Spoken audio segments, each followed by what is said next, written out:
प्रत्येक उपासक को ये बड़ी बात सूक्ष्मता से समझनी चाहिए कि स्पृहा का भी त्याग करना है। हमें अपने निर्वाह की चिंता का त्याग करना है, तभी तो शरणागति पुष्ट होगी। हमें ऐसा वास मिलना चाहिए, ऐसा वस्त्र मिलना चाहिए, ऐसा भोजन मिलना चाहिए, ऐसी अनुकूलता मिलनी चाहिए, ये सब बातें छोड़नी चाहिए। छोटी छोटी बातों में हम असंतुष्ट होते हैं, समझना पड़ेगा। आप जब तक चाहिए है तो साधना काहे की हो रही है? चाहिए को ना चाहिए में बदलने के लिए तो हो रही ना। जा ही न चाहिए।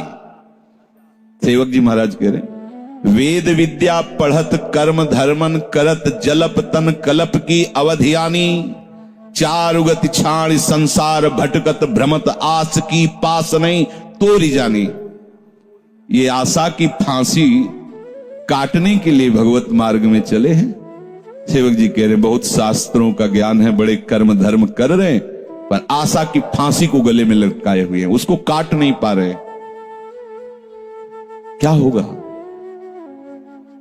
छोटी छोटी वस्तुओं ने इतना अधिकार कर लिया, इसके बिना हम नहीं चल सकते। नहीं, उपासक को जैसी परिस्थिति मिले उस परिस्थिति में प्रिया प्रीतम के विधान को देखना है।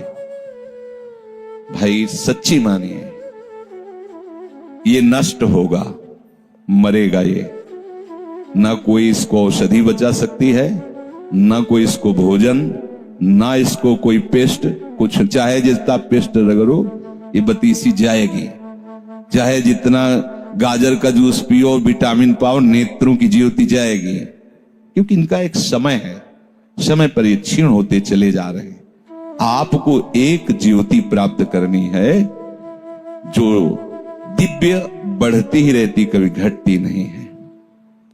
वो प्रेम ज्योति है।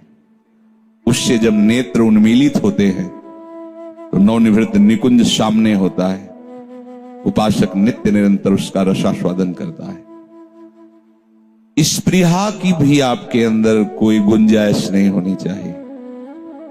मिल रहा है जो जैसा मेरे आराध्य देव का मंगल विधान है, कभी कोई चाह नहीं, कभी कोई लड़ाई झगड़ा नहीं। उपासक होकर मुझे ऐसा चाहिए, बस आप समझ लीजिए कि आप किस बात के उपासक हैं। चाहिए जथालाव संतोष सदा काहू सो कछु न चाहोगो। हृदय में बैठा लो बात। ये चाहिए तो उसी समय विवेक से उसे काटिए। क्यों चाहिए? नहीं चाहिए। अगर जरूरत होगी तो जिनकी शरणागति हम स्वीकार किए हुए हैं वो सर्वज्ञ हैं, सर्वशक्तिमान हैं, सर्वत्र हैं, उनके लिए कोई दुर्लभ है क्या? तो वो हमें नहीं दे रहे, अर्थात मुझे जरूरत नहीं है। वो मुझे नहीं दे रहे तो मुझे जरूरत नहीं है, क्योंकि उनका विधान ऐसा है। हमें कोई मांग नहीं रखनी, हमें ये अनुकूल पड़ता है। वो जानते हैं ना, और वो नहीं दे रहे हैं। इसका मतलब है कि हमें ये अनुकूल पड़ता है। इस बात को भी मिटाना वो चाहते हैं। मिटा दो, फिर तो शरीर रोगी हो जाएगा। तो बचा लोगे क्या अनुकूल भोग पा करके? देखो ना, सब अनुकूल ही तो पा रहे हैं और सब अस्पताल जा रहे हैं। थोड़ा विवेक को जागृत करके ये स्पृहा को नष्ट करो। मांग हो जाती है उपासक को प्रतिकूलता के समय अनुकूलता की, इसे स्पृहा कहते हैं। मिटाओ इसको, बिल्कुल ऐसे रहो जैसे वो चाहें वैसे। पहला श्रीमद चतुरासी जी के पद का पंक्ति है, जोई जोई, ये सिद्ध पंक्ति है। यहीं से नित्य विहार रस में प्रवेश होता है। स्वामी जी महाराज, ज्यों ज्यों राखत हो त्यों त्यों रहियत हो हरि। अब आप विचार करके देखो, ये महापुरुष श्री जी की प्यारी सखियां हैं, नित्य विहार रस को प्रदान करने के लिए आई हैं। सिद्धांत में पहली पहली पंक्ति, ज्यों ज्यों राखत हो त्यों त्यों रहियत हो, जोई जोई प्यारो करे सोई मोहि भावे। तो आप इन्हीं की तो शरण में होकर उपासना कर रहे हो। फिर आपको ये चाहिए, अमुक चाहिए। अपने लोगों को गुरुजनों ने यही सिखाया है कि जीवन में ऐसा अभ्यास करो कि जिस दिन तुम्हें कुछ ना मिले तो ये न लगे कि ये चाहिए ही। शरीर रोग से ग्रसित है, इसलिए कुछ दिनचर्या में खान पान का नियम है, नहीं तो पीछे अगर 4 दिन रोज दूध पिया शयन के समय श्री जी का भोग, तो 8 दिन नहीं, अभ्यास नहीं। चाय पिलानी 1 लीटर बना के पिला दो, छुट्टी। 10-12 दिन नहीं कि रोज 1-1 कप, अब वो सर दर्द करेगा अगर नहीं पिएंगे। हमारा ब्लड प्रेशर डाउन हो तो कॉफी चाहिए 3-4 बार, नमक पानी घोर के पियो ना, जो सहज है और बढ़ाएगा, कॉफी क्यों। और आप संयम से चलेंगे तो ब्लड प्रेशर लो क्यों होगा, हाई क्यों होगा, सम रहेगा। सब चिंतन से है इसका प्रभाव। आप असत आचरण करेंगे, आपका चिंतन असत रहेगा तो हाई और लो होता रहेगा, नहीं वो हाई लो सब सम में आ जाएगा। अनुकूलता के लिए, शरीर स्वस्थता के लिए, बहुत लंबे समय तक जीवित रहने के लिए बाबा जी नहीं बने, श्री जी को प्राप्त करने के लिए। श्री जी की प्राप्ति कैसे होती है? बोले विहाय कामान्य, समस्त कामनाओं का जिसने त्याग कर दिया है। सर्वान पुमाश्चरति निष्पृहा, बढ़िया जीवन चल रहा है, व्यवहार में भी है, पर कोई स्पृहा नहीं। जैसा प्रभु विधान कर रहे हैं, गुरुदेव विधान कर रहे हैं, उसी विधान में हम राजी हैं। कोई चाह नहीं, साधुता चाह मिटाने के लिए है। ऐसे बैठा लो, तभी निरंतर नाम जप कर सकते हो।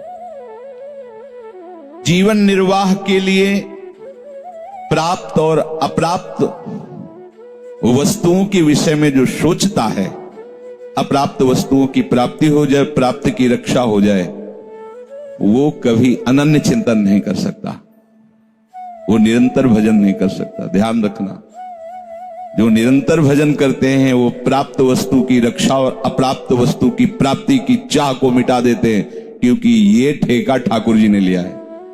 योगक्षेमम वहाम्यहम, योग अप्राप्ति की प्राप्ति कराना और क्षेम प्राप्ति की रक्षा करना। सत्संग में जो वाक्य आपकी श्रवणेंद्री में पढ़ रहे, मनन करो उनको और धारण करो। बेपरवाह हो जाओगे, बहुत दुलार मिलेगा, बहुत बढ़िया अनुकूलता मिलेगी, जो अनुकूलता और प्रतिकूलता से परे है। हर समय आप आनंद में डूबे रहेंगे। कभी इतना गुड़ भी मिल जाता था ना गंगा किनारे, तो ऐसे आकाश की तरफ देखते थे, सोच कितने कृपालु हो। एकदम निर्जन एकांत में कोई गाय चराने वाला आया, गंगा जल पिया, बैठे देखा, बाबा कुछ खाया नहीं, तो हम तो गुड़ लाए थे, लेंगे हाँ। या वो जो क्यारियां लगाते हैं सब्जी आदि की, वो कभी एक परेठा ऐसे दे, तो एकांत में से प्रभु आप कितने कृपालु। वो प्रतिपल कृपा को देखता रहता है, डूबता रहता है, हर समय दुलार दिखाई देता है। और जब आप इच्छा करके विचरण करोगे व्यवहार में, तो आपको प्रभु की कृपा का आप अनुभव नहीं कर पाओगे। ये इच्छा प्रभु से दूर करने वाली बात है, तो क्यों रखो? तुम्हारी इच्छा रखने से कुछ हो जाएगा क्या? तो रखो ही क्यों इसे? इसको भी दे डालो ना प्रभु के चरणों में। पर सुनते सब हैं, और जब इनके उत्तर आते हैं तब लगता है साधु है, ये उपासक है, ये क्या है, तो है क्या ये?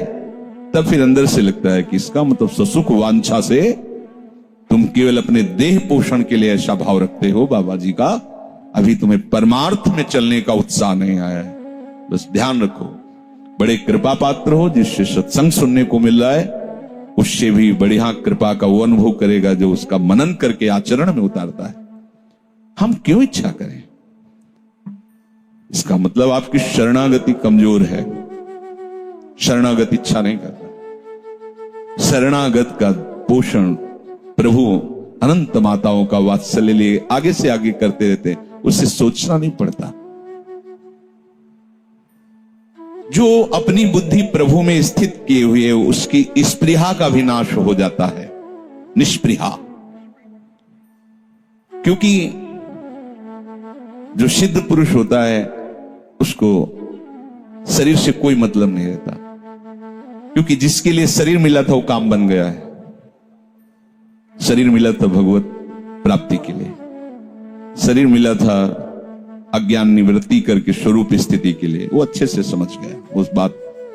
अब वो आज शरीर रहे या चला जाए, स्वस्थ रहे या बीमार रहे, अनुकूल परिस्थिति है, उसको कोई मतलब नहीं होता। उपासक शरीर को समर्पित कर दिया है राग सहित। तो सिद्ध में तो ऐसा होता नहीं, उपासक को ऐसा करना नहीं है, क्योंकि पहुंचना तो वही है ना। तन मन प्राण सर्वस्व जब प्रियाजू को समर्पित है तो इतनी व्यवस्था नहीं जानती क्या, किसको कब क्या कैसे चाहिए। बस अगर हमारी ऐसी व्यवस्था तो वैसे रख रही, वैसी व्यवस्था तो वैसे रख रही, हम राजी हैं उसी में जिसमें उनकी रजा है। हम क्यों चाहें कि हमारे लिए ऐसी व्यवस्था हो जाए। चाह ही मिटाना उपासक की सिद्धावस्था में पहुंचने का संकेत है। जो अपनी चाह के पोषण में लगा रहता है, देखो छोटी छोटी बातों में गुस्सा हो जाना, छोटी छोटी बातों में परमार्थ का महत्व नहीं, गुरु गुरु मंत्र शास्त्र कोई महत्व नहीं, अनुकूलता का महत्व है। देखो ना, तो क्या साधना है, अनुकूलता कोई साधना है? अरे अनुकूलता को मिटाने के लिए तो साधना की जाती है। स्पृहा भी वो महापुरुष के हृदय में नहीं होती जिसकी बुद्धि भगवान में स्थित है। उपासक को बेपरवाह हो जाना चाहिए अपनी तरफ से। तुम हो ना बेपरवाह, तब तो तुम समझोगे ना प्रभु के कृपा प्रसाद को। निष्प्रिया का मतलब ये नहीं है कि वो कपड़ा नहीं पहनता, वो वाश में नहीं रहता, वो पदार्थों को नहीं पाता जो शरीर निर्वाह के लिए, ऐसा नहीं है। इच्छा नहीं करता, जैसा वास मिल गया, जैसा भोग मिल गया, जैसी परिस्थिति राजी है उसी में। वो बात समझना, साधना अवस्था में साधन शरीर निर्वाह के लिए जैसी प्रभु व्यवस्था करते हैं, वो उसी शरीर में उसी परिस्थिति में वो राजी रहता है। बीमार है तो कोई शिकायत नहीं है, स्वस्थ है तो कोई अहंकार नहीं है। तो क्यों शिकायत नहीं? अब शरीर बीमार हो गया, अब तो साधना नहीं बनेगी ना। अब साधना बनेगी जिससे भगवत प्राप्ति होती है, क्योंकि तुम्हारा अहंकार अब गलित होगा। वो अहंकार गलित होकर आर्त भाव से पुकारना ही भगवत प्राप्ति का स्वरूप है। सब कुछ भागवतिक चेष्टाएं की गोपी जनों ने। जब प्रभु अंतर्धान हो गए रास में, सब भागवतिक चेष्टाएं हैं, लीला गायन, लीला अभिनय, प्रत्येक लता से पूछना सब। लेकिन भगवत प्राप्ति कब हो रही हो, भगवान उनके बीच में कब प्रकट हो रहे हैं? जब आर्त भाव से अब कोई उपाय नहीं रह गया है, तो रुरुदु सुस्वरम राजन कृष्ण दर्शन लालसा, तो तासा माविर्भूत छौरी स्मयमान मुखाम्बुजा। पीतांबर धरास्त्रग्वी साक्षान मनमथ मन, उन्हीं के बीच में ही प्रभु प्रकट हो गए। जब उपासक अहंकार रहित होकर दैन्य भाव से कि अब तो कोई साधन करने लायक ही नहीं रहा, हे करुणा निधान, वही गोपी जनों के बीच में ही प्रकट हो गए। कुछ कर सकते हो तब तक कर ले, बिना करे हुए वो आएगा भी नहीं। वो स्थिति तभी आती है जब हार गया। वहीं श्री कृष्ण थे जहां द्रौपदी थी। नहीं, एक भी सहयोग नहीं मिल रहा है, श्री कृष्ण का एक भी संकेत नहीं मिल रहा। बहुत प्यार प्रभु करते हैं द्रौपदी जी को, द्रौपदी जी भी प्रभु को प्यार करते हैं। थोड़ी अनन्यता में अभी ढिलाईपन था। 5 पति बलवान, सभा में एक से एक धर्मात्मा, ऐसा कैसे हो सकता है? लेकिन ऐसा हुआ। देखा वो अपनी ग्रीवा झुकाए बैठे, कोई उत्तर नहीं दे रहा, कोई रोक नहीं रहा। ये दुष्ट अमर्यादित चेष्टा करते ही जा रहे हैं। यज्ञ से प्रकट हुई, किसी स्त्री से प्रकट नहीं हुई। मंत्रों के द्वारा यज्ञ की आहुति से श्री द्रौपदी जी का प्रादुर्भाव हुआ है। बल से रोका। जब देखा 10,000 हाथियों का बल रखने वाला, कितनी देर हम इससे लड़ पाएंगे?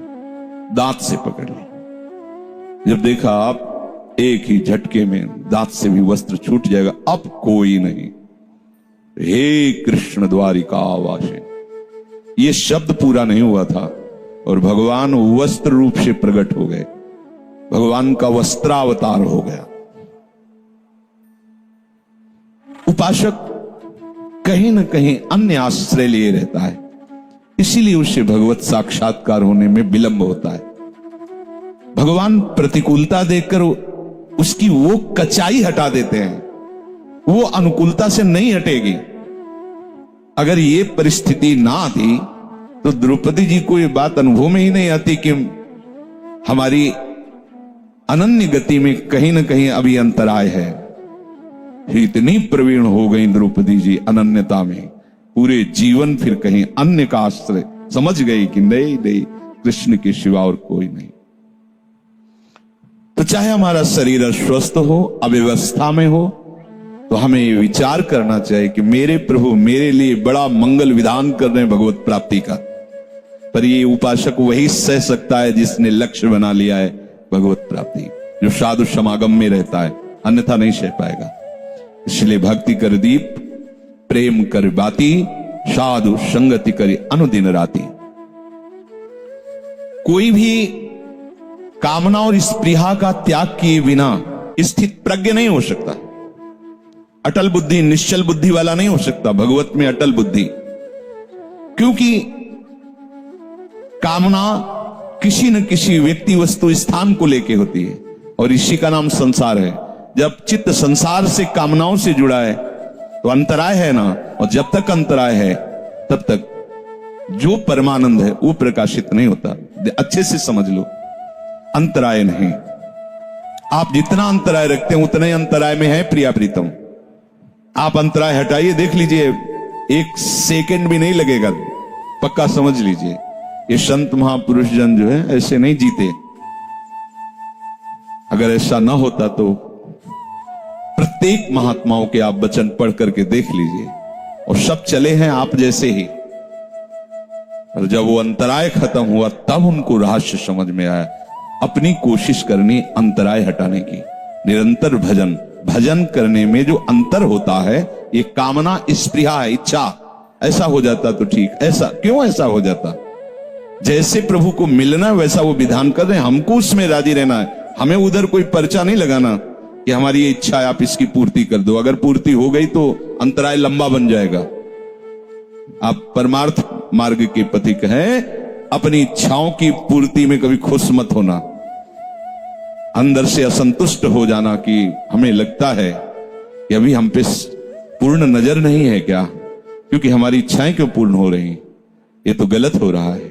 हमने जो सोचा वही हो रहा है, हमने जो चाहा वही हो रहा है। नहीं होना चाहिए था, आप जो चाहते वो होना चाहिए था। हमारी चाह नष्ट होनी चाहिए थी, हमारी चाह के प्रतिकूल परिस्थिति आनी चाहिए थी, जिससे मुझे राग ना होता और अगली बार चाह करने की हिम्मत ना होती।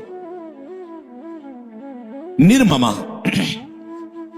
प्रभु कह रहे विहाय कामान्य सर्वान पुमाश्चरति निष्पृहा निर्ममो। जो भगवत प्राप्त महापुरुष होते हैं उनमें ममता नहीं होती, क्योंकि ये एक अहमता ममता ये जग में है दुखदाई, ये जब श्री जी की ओर लगे तो होत परम सुखदाई। इसलिए तात मात सुत दार देह में मति अरुझय मति मंदा। उपासक ममता का त्याग करता है, और परिपक्व अवस्था का जो उपासक होता है उसमें ममता होती ही नहीं है। दिखाई देता है, उनका ममत्व दिखाई देता है, क्योंकि शब में उनको अपना आराध्य देव दिखाई देता है। वो अपने आराध्य देव से ममता प्यार करते हैं। अपने लोग देहाभिमानी तो समझते हैं मुझसे, नहीं, वो अपने आराध्य देव से करते हैं। इसीलिए जब अवसर आता है तो उनको हम देखते हैं वो निर्मम, तो लगता है वो क्या था, तो तुम गलत समझे थे। वो अपने आराध्य देव से प्यार करते हैं, अपने आराध्य देव को सामने देखकर उसको दुलार करते हैं। आपको लगता है कि मुझ देहाभिमानी को नहीं, निर्ममो। जो स्थित प्रज्ञ महापुरुष होता है उसमें ममता नहीं होती है, क्योंकि सबसे ज्यादा ममता अपने देह और प्राण में होती है। देह